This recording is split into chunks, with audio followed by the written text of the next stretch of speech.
మీ ఏం IT AI job అయితే join next it challenge. Job తెచ్చుకోండి, 5 లక్షలు తీసుకోండి.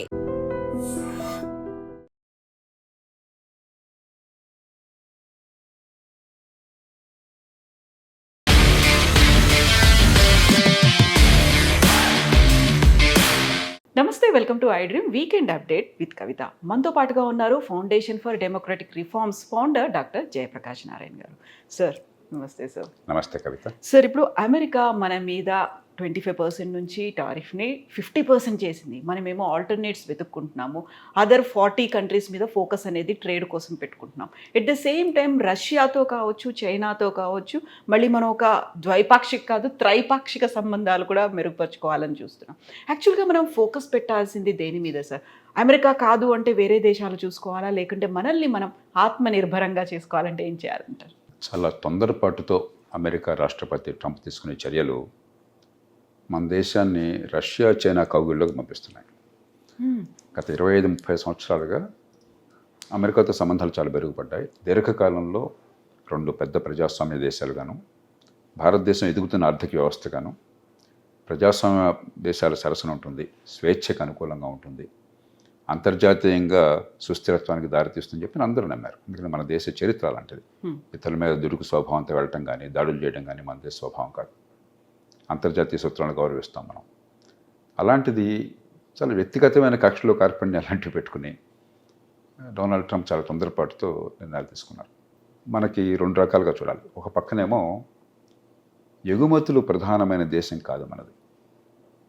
మన దేశ స్థూల జాతీయోత్పత్తిలో ఎగుమతులు 11-12% ఉన్నాయి. కాబట్టి ఎగుమతులు, ఒక దేశానికి వెళ్ళే ఎగుమతుల్లో కొంత ఇబ్బంది కలిగిన మాత్రం దేశం తీవ్ర సంక్షోభంలో కూరుకుపోదు. కానీ ఖచ్చితంగా లక్షలాది మందికి తీవ్రమైన ఇబ్బంది వాటిల్లుతుంది. ఉదాహరణకి ఈ దుస్తుల తయారీ, రెక్కాడదగ్గంటే ఒక్కడని వాళ్ళు, తక్కువ నైపుణ్యం, తక్కువ ఆదాయం వచ్చేటువంటి వాళ్ళు, మరి లక్షల మంది కార్మికులు వీధిన పడతారు. ఎందుకంటే అమెరికాకి ఎక్కువ అమ్ముతున్నాం మనం. మన తెలుగు రాష్ట్రాలు తీసుకున్నట్టయితే, ఆంధ్రప్రదేశ్ తీసుకున్నట్టయితే రొయ్యల పెంపకం, ఈ మధ్య దాకా రొయ్యల ఎగుమతిలో భారతదేశం నెంబర్ 1. ఈ మధ్య ఈక్వెడార్ అని ఒక దేశం వచ్చింది, అయినా మనం అమ్ముకోగలుగుతున్నాం. ఎక్కువగా అమ్మేది అమెరికాకి. అలాగే 3 జెమ్స్ అండ్ జ్యువెలరీ, గుజరాత్లో, సూరత్ ప్రాంతాల్లో మీకు ప్రపంచంలో ఎక్కడ ఈ మణిమాణిక్యాలు ఉన్నా కూడా వాటిని పాలిష్ చేయటము, కట్ చేయటం అంతా కూడా మన దేశంలో జరుగుతుంది. అది ప్రపంచానికి ఇది కేంద్రమైంది. మరి సంపన్న దేశం కాబట్టి జెమ్స్ అండ్ జ్యువెలరీకి బాగా డిమాండ్ ఉంది, గిరాకీ ఉండేది అమెరికాలో. ఈ 3 రంగాలు చాలా ప్రస్ఫుటంగా కనిపిస్తున్నాయి. 3 కూడా లేబర్ ఇంటెన్సివ్. మనకి ఉపాధి కల్పన కావాలి, తక్కువ నైపుణ్యం ఉన్న వాళ్ళకి ఉపాధి ఆదాయాలు కావాలి, మరి అసంఘటిత రంగం నుంచి సంఘటిత రంగం తీసుకోవాలని చెప్పి ఈ 3 చాలా ముఖ్యమైనటువంటి రంగాలు. కాబట్టి ఖచ్చితంగా మనకి ఇబ్బంది ఏర్పడుతుంది. దానికి ప్రత్యామ్నాయం ప్రస్తుతానికి చైనా, రష్యాకి ఆధారం. ఎందుకంటే చైనాలో మన వస్తువులను నమ్ముకునేటువంటి పరిస్థితి లేదు. చైనా దాదాపు ప్రతి వస్తువు విషయంలో కూడా మనకంటే సమర్థంగా తక్కువ ఖరీదు చేయగలుగుతుంది. వివిధ పద్ధతుల వల్ల, కొంత నైపుణ్యం వల్ల, ఉత్పాదకత ఉండటం వల్ల, కొంత ప్రభుత్వం నుంచి వచ్చేటువంటి అదనపు సాయం వల్ల బాగా సంపన్న దేశం కాబట్టి మనతో పోలిస్తే. అలాగే రష్యాకు కూడా మనం అమ్మగలిగేది చాలా తక్కువ. ఉదాహరణకి రష్యా నుంచి ముడి చమురు మనం తీసుకుంటున్నా కూడా రష్యాకి అమ్మేది పెద్ద కనిపించట్లేదు, కొద్దిగా పెరుగుతుంది. కానీ అంచేత అమెరికా కానీ, పాశ్చాత్య దేశాలు కానీ మన మార్కెట్కి ఎగుమతుల విషయంలో కీలకమే, దానిలో ఏమాత్రం అనుమానం లేదు. అంచేత అక్కడ సయోధ్య ఏదో రకంగా తీసుకురావాలి. ఈ పూనకాన్ని తగ్గించి కొంచెం పట్టుబిడుపులు ప్రదర్శించి చేయాలి. ఉదాహరణకి 25% రష్యా చమురు కొంటున్నాం కాబట్టి అని చెప్పినది, రష్యాని మీరు కౌగులించుకుంటూ రోజును పుట్టినతో మంచి సంబంధాలు మీకుంటూ, మీకును యుక్రెయిన్కి ఎక్కడెక్కడ యుద్ధం అయితే, రష్యాకి యుక్రెయిన్ యుద్ధం అయితే మా మీద పడిపోతే ఎట్లాగా, ఊరు మంగళమే పడుతుందని చెప్పని హేతుబద్ధం కాదు. ఏంటంటే భారతదేశం పెద్ద ఎత్తున ఈ రిఫైనరీస్ దిగుమతి చేసుకుంటోంది. భారతదేశం దిగుమతి చేసుకోకపోతే చైనా కానీ మరో దేశం కానీ రిఫైనింగ్ కెపాసిటీ లేదు, అంతగా వాళ్ళు వృద్ధి చేయాలి. కాబట్టి చైనా అంత ఎక్కువ కొనలేదు వాళ్ళ అంచనా. అలాగే రష్యాలో ఈ మధ్య యుక్రెయిన్ యుద్ధం వల్ల రిఫైనింగ్ కెపాసిటీ ఇంకా తగ్గుతుంది. కొన్ని చోట్ల ఈ రిఫైనర్స్ మీద దాడి చేస్తున్నారు యుక్రెయినర్స్. కాబట్టి భారతదేశానికి కనుక అమ్ముకోలేకపోయినట్టయితే రష్యా కాళ్ళ బేరానికి వస్తుందని చెప్పి ఒక అంచనా అయి ఉండొచ్చు. కానీ దానికి మనల్ని బలిపశం చేయడం ధర్మం కాదు. కాబట్టి మనం కాస్త పట్టుబడి ప్రదర్శించి సరిగ్గా కనుక వ్యవహరించేటైతే బహుశా ఈ 25% ఈ సెకండరీ టారిఫ్స్ అంటాం, సెకండరీ శాంక్షన్స్, అవి పోవచ్చు. ఇవాళ కాకపోతే రేపైనా పోతాయి. యుక్రెయిన్లో అక్కడ ఎంతో కొంత పూర్తి శాంతి కాకపోయినా కూడా కాల్పుల విరమణ వచ్చినా, కొంత శాంతికి మార్గం ఏర్పడినా అవి పోతాయి. ఇక మిగతా 25% మీద మనం కొంచెం కుస్తీలు పడాలి. అయితే దీన్ని ఒక అవకాశంగా మలుచుకోవాలి. ఖచ్చితంగా జాతీయ స్థాయిలో ప్రభుత్వానికి ఆర్థికంగా ఇప్పుడు ఇవాళ గత 10 ఏళ్ల విధానాల వల్ల కొంచెం పుష్టిగా ఉంది. చాలా ఆర్థిక క్రమశిక్షణ పాటించారు. దానికి ఈ ప్రభుత్వాన్ని అభినందించాలి. 3 విషయాల్లో గత 10 ఏళ్లలో గణనీయమైనటువంటి మంచి మార్పులు వచ్చినాయి. ఒకటి, ఆర్థిక క్రమశిక్షణ. దాంతో వనరులను గురించి అంత భయం లేని పరిస్థితి. అంటే ఖర్చును జాగ్రత్తగా అదుపులో ఉంచడం, మరి ఆదాయాన్ని పెంచడం, పొదుపుగా వాడడం. దీనివల్ల ఆర్థికంగా కాస్త గతంతో పోలిస్తే పరిస్థితి కాస్త బాగుంది. రెండోది, బ్యాంకులు ఈ ప్రభుత్వం వచ్చినప్పుడు 2014లో చాలా ఖాయిలా పడ్డాయి. దాదాపు ఏడాదికి 80-90 వేల కోట్ల రూపాయలు నష్టపోతున్నాయి. ఇప్పుడు దాదాపుగా 80-90 వేల కోట్లు, 1,00,000 కోట్ల రూపాయలు ప్రతి సంవత్సరం లాభాలు ఆర్జిస్తున్నాయి. ఆ డబ్బంతా ప్రభుత్వ ఖజానాకి ఏదో రూపంలో చాలా మెరుగెడుతుంది. ప్రభుత్వ బ్యాంకులు కాబట్టి, నేను ప్రభుత్వ రంగ బ్యాంకులు, ప్రైవేట్ బ్యాంకుల గురించి మాట్లాడలేదు. అలాగే మూడోది, మౌలిక సదుపాయాలు, మూల పెట్టుబడుల మీద చాలా పెద్ద దృష్టి పెట్టారు. దేశంలో రికార్డు స్థాయిలో మొత్తం ఎంత పెట్టుబడి పెట్టారని చెప్పి చూసినా, లేకపోతే జాతీయ ఆదాయంలో ఎంత శాతాన్ని పెట్టుబడి పెట్టారని చూసి, 2 రకాలుగా కూడా రికార్డు స్థాయిలో పెట్టుబడి ప్రభుత్వం పెడతాం. అందుకనే జాతీయ రహదారులు కానీ, లేకపోతే ఓడరేవులు కానీ, మిగతావి కానీ చాలా పెద్ద ఎత్తున మరి చాలా వెనకబడ్డాం గతంలో. ప్రపంచంలో G20 దేశాలతో, G7 దేశాలతో పోలిసి చాలా వెనకబడ్డాం. దాన్ని చాలా మేరకు సవరించే ప్రయత్నం జరిగింది. ఈ కారణాల వల్ల ప్రభుత్వానికి ఆర్థికంగా వెసులుబాటు ఉంది. అందుకనే ఇప్పుడు ఈ చాలా కాలం నుంచి కోరుతున్నటువంటి GST తగ్గించడం వగైరా ఇప్పుడు నిర్ణయాలు తీసుకోగలుగుతున్నారు. అలాగే కష్టంలో ఉన్నటువంటి కార్మికులను ఆదుకోవటం కానీ, ఆ పరిశ్రమలు మరి ఎగుమతుల మీద ఆధారపడే పరిశ్రమలకి మరి కొన్ని రాయితీలు ఇవ్వటం కానీ అది సాధ్యమవుతుంది. అది ఒక పక్కన అలాగే చేయాలి. అలాగే వేరే మార్కెట్లు వెంటనే కాకపోయినా కూడా కొంతకాలం పోయాక ఒక్క దేశమే ఆధారపడకుండా మార్కెట్లు పెంచుకునే ప్రయత్నం చేయాలి. కానీ నిజమైన సమస్య భారతదేశంలో అంతర్గతమైనది. అంతర్గతంగా ఆర్థిక సమస్యలు. అది ఎందుకంటే మన ఉత్పాదకత ఎందుకు అంత సరిగ్గా లేదు? ఎందుకు మనం చైనా లాంటి దేశాలతో పోటీ పడలేకపోతున్నాం? ఎందుకు మనకంటే బంగ్లాదేశ్ లాంటి దేశం కూడా దుస్తులు తయారీ బ్రహ్మాండంగా చేస్తుంది. కాటన్ ఉత్పత్తిలో మనం ధీటుగా ఉన్నాం. నెంబర్ 1, దాదాపు నెంబర్ 2 కాటన్ ఉత్పత్తి. కాటన్ని బంగ్లాదేశ్కో లేదా వియత్నాంకో ఎగుమతి చేసి అక్కడ దుస్తులు తయారు చేసి వాళ్ళతో అమ్మించడం ప్రపంచం అంతా కూడా ఉంది. మనం అంతా కలిపితే దుస్తుల తయారీ బాగా ఎందుకు దుస్తుల తయారీ గురించి చెప్తున్నారంటే, ప్రతి మనకున్నది చాలా ఎక్కువ మంది ఈ అసంఘటిత రంగంలో ఉన్నవాళ్ళు, రెక్కాడితే కానీ డొక్కాడని వాళ్ళు, నలజీతం లేని వాళ్ళు, వాళ్ళందరినీ కూడా ఈ ఉపాధి కల్పించాలి అని చెప్పంటే తేలిగ్గా ఇచ్చే దుస్తులు తయారీ. మరి మనం అంతా కలిస్తే పట్టుమని $30 బిలియన్ కూడా ఎగుమతి చేయలేకపోతున్నాం. చైనా $325 బిలియన్ చేసింది పీక్ టైంలో. మనకంటే 5 రెట్లు సంపద ఉన్న దేశం. మనలాగా మరి అసంఘటిత రంగం అంత పెద్దది లేదు. రెక్కాడితే డొక్కాడిన వాళ్ళు మన దేశంలాగా అంతమంది లేరు. అయినా కూడా చైనా అటు అత్యున్నత స్థాయిలో పెద్ద పెద్ద రంగాల్లోనూ, ఉదాహరణకి ఎలక్ట్రిక్ కార్లు, బ్యాటరీలు, కంప్యూటర్లు, మొబైల్ ఫోన్లు, స్మార్ట్ ఫోన్లు, ఏదన్నా అవన్నీ చేస్తున్నారు. అదే సమయంలో కింది స్థాయిలో ఉన్నటువంటివి, ఇది నైపుణ్యం పెద్దగా లేని వాళ్ళకు ఉపాధి కలిగించే కూడా మనకంటే 8 రెట్లు ఎందుకు చేయగలుగుతున్నారు? మనం ఎందుకు చేయట్లేదు? మనం ఒకసారి మనలో మనం ఆత్మవిమర్శ చేసుకోవాలి. ఈ దేశంలో ఈ లేబర్ ఇంటెన్సివ్ ఇండస్ట్రీ, తక్కువ నైపుణ్యం ఉన్న వాళ్ళని ఎక్కువ మందిని ఉపయోగించి వాళ్ళకి ఉపాధి కలిగించే పరిశ్రమల్ని పెద్ద ఎత్తున ప్రోత్సహించేది పోయి అన్ని రకాలుగా అవరోధాలు. భూమి పెద్ద అవరోధం, ల్యాండ్ రికార్డులు సరిగ్గా ఉండవు. భూమిని కొనుక్కోవాలని చెప్పంటే పరిశ్రమ పెట్టడం కోసం 170 పాళ్ళు డబ్బంతా భూమిలో పోతుంది. దానిలో బోల్డ్ రకరకాలైనటువంటి అడ్డంకులు, భూసేకరణలో బోల్డ్ ఇబ్బందులు తీసుకొచ్చి పెట్టారు. మంచి ఉద్దేశంతోనే చట్టం తీసుకొచ్చి అసలు భూసేకరణ అసాధ్యం చేశారు. మరి లేబర్ లాస్, కార్మిక చట్టాలు, అసలు ఉపాధి లేకుండా కార్మిక చట్టాలు ఏమిటి? ముందు ఉపాధిని పెంచే కార్యక్రమం కావాలి. మన కార్మిక చట్టాలు ఏం చేస్తున్నాయి? ఉపాధిని ఆగే కార్యక్రమం చేస్తున్నాయి. అరే వీడిని ఉద్యోగంలో తీసుకుంటే నాకు అనవసరంగా తలప్రాణం తక్కువ వస్తుంది, తీసుకోకుండా చేద్దాం అనే పరిస్థితి మనం కల్పించాం. అట్లాగే నైపుణ్యం ఏది? మీకు ఆధునిక ఆర్థిక వ్యవస్థలో మీకు ఉపాధి పెరగాలని చెప్పి నైపుణ్యం కావాలి. నైపుణ్యం కావాలంటే మంచి ప్రమాణాలు, కనీసం స్కూల్ స్థాయి 10-12 ఏళ్ళు మంచి విద్య కావాలి. రోజు మొత్తుకుంటున్నాం మనం. నిన్న మొన్న కూడా నేషనల్ అచీవ్మెంట్ సర్వే వచ్చింది. దానిలో ఏం చెప్పారు? చిన్న చిన్న లెక్కలు చేయాలని చెప్పంటే 9వ తరగతిలో 100కి 30-40 మంది మాత్రమే కొంతనే చేయగలుగుతున్నారు. 90-95% మంది పాస్ అవుతుంటే ఆ క్లాసుల్లో అదే క్లాసులో ఉన్న పిల్లలు ఎంత మేరకు ఆ స్థాయికి తగ్గట్టుగా వాళ్ళ పరిజ్ఞానం ఉందని చూస్తే 15-20% మందికి ఉంటాం. ఇది పూర్తిగా స్వయంకృత అపరాధం. ప్రతి ప్రభుత్వం ముఖ్యంగా రాష్ట్రాల్లో వచ్చినప్పుడు బ్రహ్మాండంగా బేరాలు పలుకుతుంది. కానీ 30 ఏళ్ల నుంచి చదువు ఇట్లాగే తగలడింది. దాంతో ఏమైంది, పేద కుటుంబాలకి డబ్బున్న వాళ్ళు చదువుకున్న వాళ్ళే తంటాలు పడుతున్నారు. ఖరీదైన ప్రైవేట్ స్కూల్ కావచ్చు, ఇంట్లో ట్యూషన్లు కావచ్చు, అయితే వాళ్ళు డబ్బును తంటాలు పడుతున్నారు. కానీ దిగువ మధ్యతరగతి పేద కుటుంబాల్లో పిల్లలకి చదివించాలన్న కోరిక ఉన్నది, ఆ పిల్లలు ఎదగాలన్న కోరిక ఉన్నది. కానీ ఇది అవకాశం లేకుండా పోతుంది, కొద్దిమంది తప్ప. వాళ్ళందరికీ కసి, ఆక్రోశం. గవర్నమెంట్ పార్టీలు ఏం చేస్తున్నాయి, ప్రభుత్వ ఉద్యోగాలు ఇచ్చేస్తాం, మెగా డిఎస్సి పెడతాం, లేకపోతే జాబ్ క్యాలెండర్ పెడతాం. అంటే మొత్తం ఉపాధిలో 100 మందికి ఉపాధి ఉంటే 3 ప్రభుత్వంలో ఉంటారు. ఈ 3ని మసిపూసి మారడికాయ చేసి భ్రమలు కల్పించి, అది అవసరమైతే ఏజ్ పెంచి, వయోపరిమితి పెంచి 35 దాకా చేస్తాం, 20 అంటే ప్రతి వాళ్ళకి ఉద్యోగం వస్తున్న భ్రమ కలిగించి మోసం చేస్తున్నారు. అక్కడి నుంచి అశాంతి, ఉద్యమాలు, ఆవేదనలు, కష్టాలు, కన్నీళ్ళు. ఆర్థిక వ్యవస్థ పెరగటము, ఉత్పత్తిలో పాలు పంచుకోవడం తప్ప వేరే మార్గం లేదు. అది కావాలంటే నైపుణ్యం కావాలి. ఆ నైపుణ్యాన్ని ఇచ్చేది లేదు. మరి లేబర్ ఇంటెన్సివ్ ఇండస్ట్రీ రావాలంటే అన్ని అడ్డంకులు పెడుతున్నాము. నిన్న మొన్న పత్రికల్లో వచ్చింది ఒక వార్త. రామగుండం, ఇప్పుడు రాష్ట్రంలో, తెలంగాణ రాష్ట్రంలో యూరియా కొరత ఉన్నది. రామగుండం ఫ్యాక్టరీ యూరియా ఉత్పత్తి చేస్తుంది. దాంట్లో రాష్ట్ర ప్రభుత్వానికి కూడా వాటా ఉంది.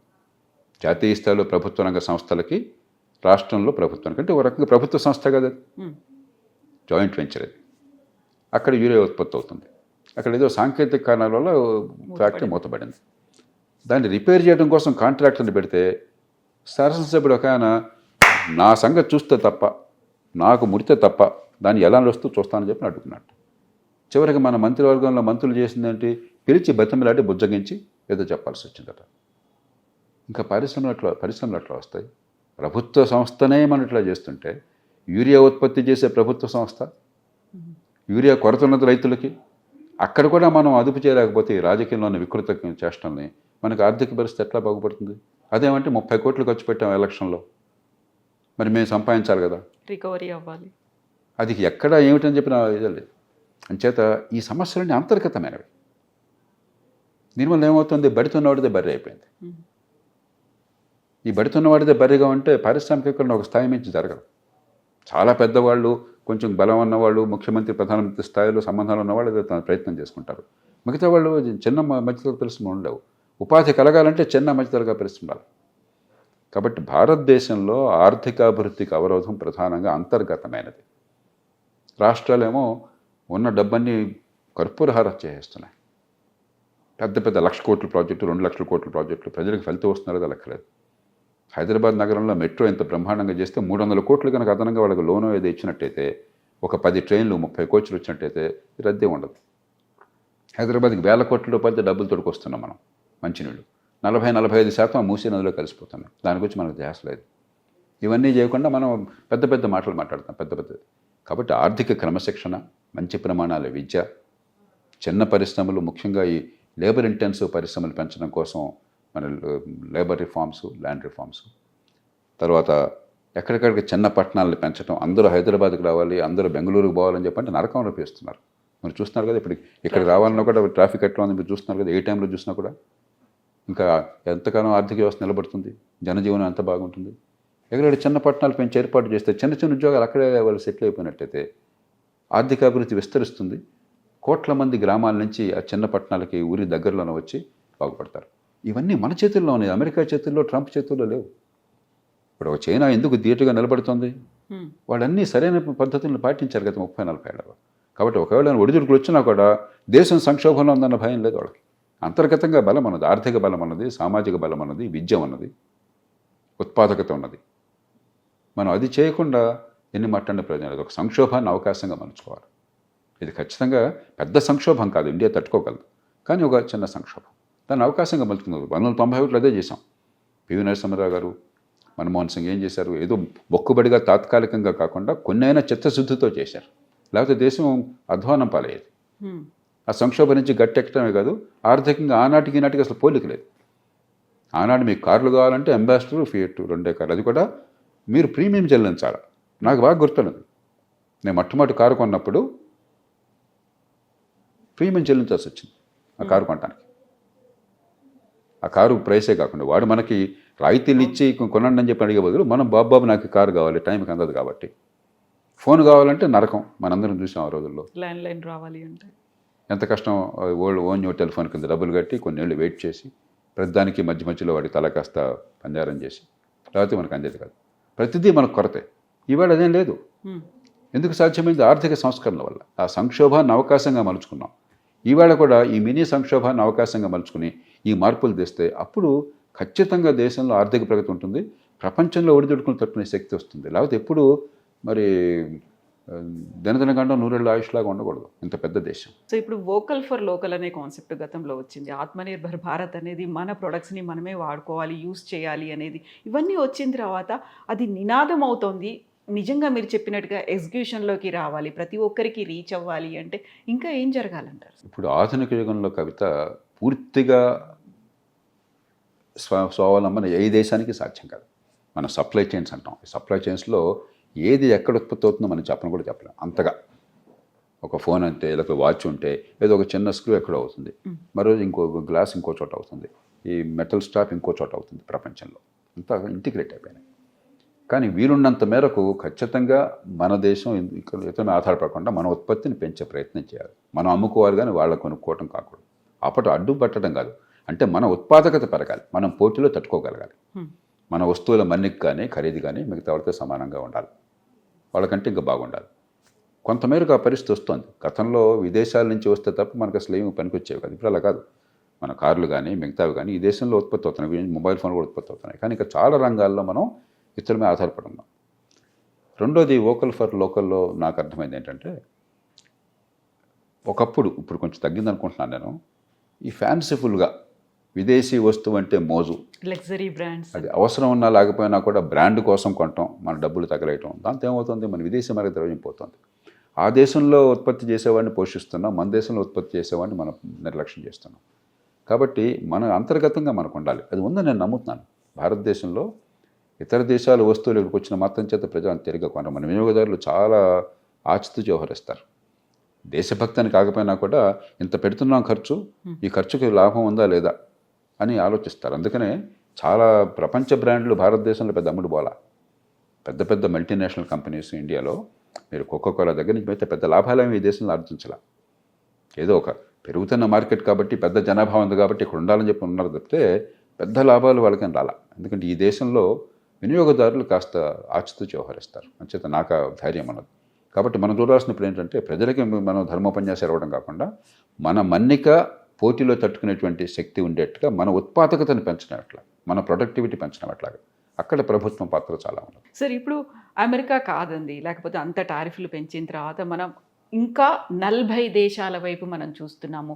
అక్కడికి ఎగుమతి చేయాల్సిన వాటన్నిటిని 40 దేశాల్లో చూస్తున్నాము. అట్ ది సేమ్ టైం బ్రిక్స్లో మనం ఒక కీలకమైనటువంటి పాత్ర పోషించాము అనే దాంతో పాటుగా చిన్న చిన్న ఆఫ్రికన్ కంట్రీస్ కూడా మనం హెల్ప్ చేస్తున్నాము. అక్కడ స్వయం సమృద్ధి సాధించడానికి వాళ్ళతో కూడా బయలాటరల్ ఒప్పందాలు ఇవన్నీ అవుతున్నాయి అనుకున్నప్పుడు భారతదేశానికి ఆ దేశాలకి మధ్యలో ఒక విన్ విన్ సిచ్యువేషన్ అనేది ఉంటుంది అని మనం భావిస్తూ వస్తున్నప్పుడు మన దగ్గర ఉన్న వాటిని మీరు చెప్పినట్టుగా సెల్ఫ్ సఫిషియెంట్గా మనకి మనం వాడుకోవాలి అనుకున్నప్పుడు పక్క దేశాల గురించి లేకుంటే సుదూరంగా ఉన్నటువంటి చిన్న దేశాల గురించి ఆలోచించినట్టే ఇక్కడ ఏది లోపిస్తోందని మీరు అనుకుంటున్నారు సార్? ఇప్పుడు అమెరికా ప్రపంచంలో 25% ఆర్థిక సంపదకి కేంద్రం.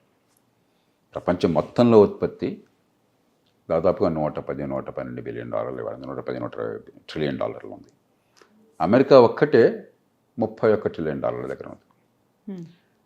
తర్వాత అమెరికాలో కొనుగోలు శక్తి ఎక్కువ, ఎందుకంటే అక్కడ మనలాగా పొదుపరితనము దాచిపెట్టుకోవటం లేదు. మనకి ఇప్పుడు కూడా మన కుటుంబాల్లో దాదాపు 45-50% దాచిపెట్టుకుంటాం నెక్స్ట్ జనరేషన్ కోసం, భవిష్యత్తు కోసం, రేపటి కోసం. ఇది మన సంస్కృతి మంచిది. ఆ దేశంలో చేతులు డబ్బులు లేకపోయినా ఎడపడి అప్పులు చేసుకొనుకోవడం అలవాటు. క్రెడిట్ కార్డులు కానీ మరొకటి కానీ ఈఎంఐలు కానీ చాలా మనం కూడా ఇప్పుడు మంచి నేర్చుకుంటున్నాం, దానికి వెళ్ళిపోతున్నాం మనం. కానీ ఇంకా స్థాయికి రాదు. అంచేత అమెరికా కొన్న కొనుగోలు శక్తి మరి ఎవరికి లేదు. ఆ కారణంగా ప్రపంచ మార్కెట్లో 25% అమెరికాలో ఉంది, అందుకంటే ఎక్కువ కూడా ఉండొచ్చు. ఇప్పుడు అమెరికాకి ప్రత్యామ్నాయంగా వెంటనే వచ్చే శక్తి ఎవరికి లేదు. క్రమక్రమంగా ఎదుగుతున్నాం. గతంతో పోలిస్తే ఇప్పుడు ఈవేళ చైనా ఉంది, అమెరికాకు దాదాపు ధీటుగా ఒక బలమైనటువంటి శక్తిగా ఆవిర్భవించింది. కానీ చైనా పెద్ద కొనుగోలు చేయట్లా. కొంత కొనుగోలు చేస్తుంది పూర్వంతో పోలిస్తే, అమ్ముతుంది బాగా, ఇతర దేశాలకు అమ్ముతుంది, కానీ చైనా కొనుక్కోవట్లా. అమెరికా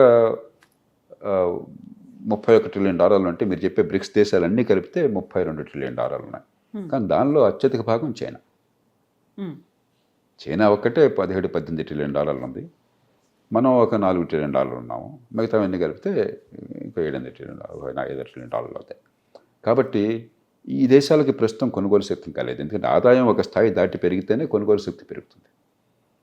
మరి అమెరికాతో పాటు మీరు ఇతర G7 దేశాలను, యూరోప్ దేశాలను కలిపితే 50% ప్రపంచంలో సంపద అంతా వాళ్ళ దగ్గర ఉంది, జనాభా లేకపోయినా కూడా. కాలక్రమేణా మారుతోంది, ఆసియాఖండం ప్రాధాన్యత పెరుగుతోంది ప్రపంచంలో.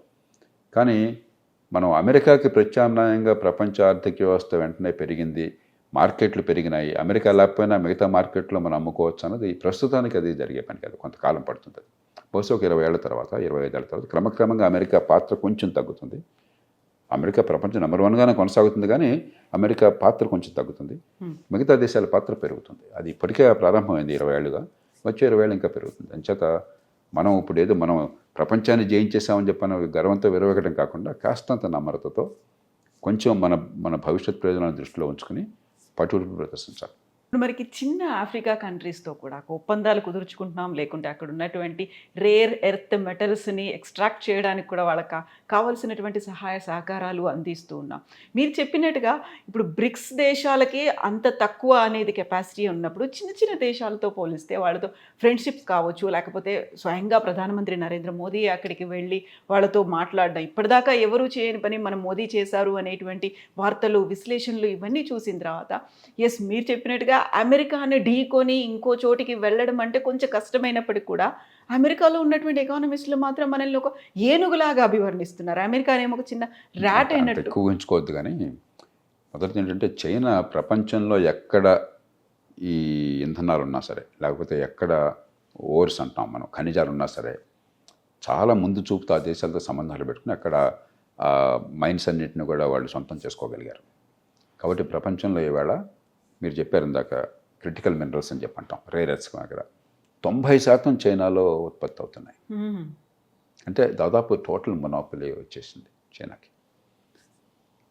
అట్లాగే ఇతరమైన రంగాల్లో కూడా అక్కడ చాలా జాగ్రత్తగా, చాలా ముందు చూపుతూ వ్యవహరించారు. భారత్ కొంచెం నేర్చుకుని కొంచెం ప్రయత్నం చేస్తుంది ఇప్పుడు. ఒకటి ఆ కారణం. రెండోది, ఈవేళ ఆఫ్రికా చాలా ఆర్థికంగా పెరిగిందని కాదు. ఆఫ్రికాలో ఖనిజ సంపద చాలా ఉంది. మనం ఒక ప్రపంచంలో గణనీయమైన దేశంగా ఇప్పటికే 4వ ఆర్థిక వ్యవస్థగా ఉన్నాం, రేపు త్వరలో 3వ ఆర్థిక వ్యవస్థ అవుతాం. చైనా అంత స్థాయి కాకపోయినా మనకు కొంచెం కీలకమైన ప్రభావం, మన జనాభా కానీ, మన సంస్కృతి కానీ మనకున్న ప్రభావం వల్ల.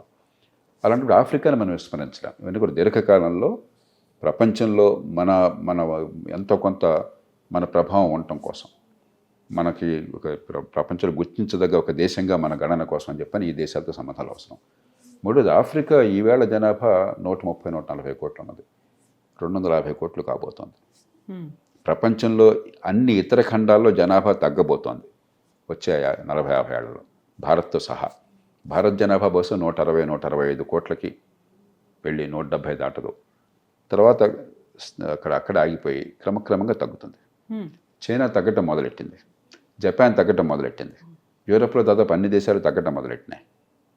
కానీ ఆఫ్రికా ఖండం జనాభా రెట్టింపు కాబోతుంది. కాబట్టి ఒక 50 ఏళ్ల తర్వాత మీరు ప్రపంచాన్ని ఊహిస్తే ప్రపంచంలో సగం మంది కాకపోయినా 30% పైగా 40% దాకా ఆఫ్రికా వాళ్ళు ఉంటారు. అంచేత ఆఫ్రికా భవిష్యత్తును గురించి ఆలోచించాలి మనం. ఒక సత్సంబంధాలు ఈవేళ ఒక్కరోజున వెంటనే ఫలితాలు వస్తాయి కాదు. ఇప్పటికే మన దౌత్య సంబంధాలు ప్రపంచంతో అనుకున్నంత ఎక్కువగా లేవు. ఎందుకంటే మనకి దౌత్య నీతి మీద అంత దృష్టి పెట్టాల. మన ఫారిన్ సర్వీస్ అధికారులు ఉన్నారు, కొన్ని సిబ్బంది అనుకో చాలా తక్కువ. ఆయా దేశాలకి కొన్ని 100 మంది సిబ్బంది ఉంటే మనం కొన్ని 10 మంది సిబ్బందితో నడుపుకొస్తున్నాం. కాబట్టి మనం ఆ దేశాలతో సంబంధాలు పెరగాలి, దీర్ఘకాలికంగా మనకి సంబంధాలు ఉండాలి దౌత్య నీతిలో అని చెప్పంటే దృష్టి పెట్టాలి. ఆ ప్రయత్నం కొంత చేస్తున్నాం మన వనరుల మేరకు. మన దేశంలో సమస్యలను పక్కన పెట్టి ఇతరులకు సాయం చేసే శక్తి మనకు లేదు. మనకున్నంతలో వాళ్ళతో సంబంధాలు పెంచుకుంటున్నాం. చైనా నుంచి పాఠాలు నేర్చుకుంటున్నాం. చైనా ఏం చేశారంటే కొంచెం దుడుకు స్వభావం కూడా చైనా చూపెట్టింది. అక్కడ ఆ దేశాల్లో ఉన్నటువంటి నియంత్రణకు ఎవరికో లంచాలు ఇచ్చేసి ఆ ప్రజల్ని కొంచెం తక్కువగా చూసి చైనా నుంచి మరి ఉద్యోగులు మేనేజర్లు వెళ్ళినట్లయితే వాళ్ళు కూడా ప్రజలు చులకన చేసేలాంటివి చేశారు. మన భారతదేశం వాళ్ళ నుంచి పాఠాలు నేర్చుకుని కొంచెం జాగ్రత్తగా వ్యవహరిస్తుంది. ఎందుకంటే చైనా అంటే ఆఫ్రికా చాలా దేశాల్లో కొంత నిరసన కూడా ప్రజల్లో ఉంది. అంచేత ఇవి దీర్ఘకాలంగా ఫలితాలను ఇచ్చేవి, వెంటనే కాదు. ఖచ్చితంగా ఖనిజ సంపద వీలున్నంత మేరకు మనకు నష్టం లేకుండా చూసుకోవాలి. సో ఈ ఏనుగు ఎలక ఏంటి సార్ అసలు? ఏదో ఇప్పుడు ఒక కార్టూన్లతో పోలికలను మనం సీరియస్గా తీసుకోకూడదు. మనం డెంగ్ సియాపింగ్ చైనీస్ నాయకుడు, గతించిన నాయకుడు, ఆయన చైనాలో ఈ మౌలికమైన మార్పుకి విప్లవానికి నాంది పలికాడు. మార్కెట్ విప్లవానికి, స్వేచ్ఛా వాణిజ్యానికి, ఆర్థిక ప్రగతికి నాంది పలికిన ఆయన ఎప్పుడు చెప్పేవాడు చైనాలో తన కమ్యూనిస్ట్ పార్టీని, ప్రభుత్వాన్ని ఉద్దేశించి, మీ బలాన్ని దాచుకోండి, చూపెట్టబోకండి, ప్రగల్భాలు పలకబోకండి, మెత్తగా ఉండండి. కొన్ని సమస్యలు వెంటనే పరిష్కారం కావు, ఒక తరంకాలం తర్వాత అవుతాయి, కొంపనికి పని లేదు. ప్రస్తుతం ఆర్థికాభివృద్ధి మీద, దేశాన్ని బలోపేతం చేయడం మీద, సమాజాన్ని కల్పించడం మీద దృష్టి పెట్టండి అని చెప్పాను. మనం దాని నుంచి నేర్చుకుంటే చాలా మంచిది. And for more videos, Please subscribe to iDream. Please subscribe to iDream. Please subscribe iDream. And please subscribe to iDream. For more videos, subscribe to iDream. please like, share and subscribe to the channel. Congratulations, iDream. Subscribe to iDream. Subscribe to iDream. So subscribe to iDream Media. iDream team అందరికి huge congratulations. Please subscribe iDream Media. Please subscribe to iDream. Subscribe iDream. Please subscribe to iDream. iDream అంటే నా కళల ఛానల్ను subscribe చేసుకున్న నోరు తిరుగుతలేదు, మీరైతే గంట గుర్తు కొట్టండి. For more such videos, please subscribe to iDream. Subscribe to iDream. Please subscribe to iDream. Please subscribe iDream Media. Please do subscribe to iDream. Please subscribe to iDream Media. For best entertainment and information, please subscribe iDream. And don't forget to subscribe to iDream.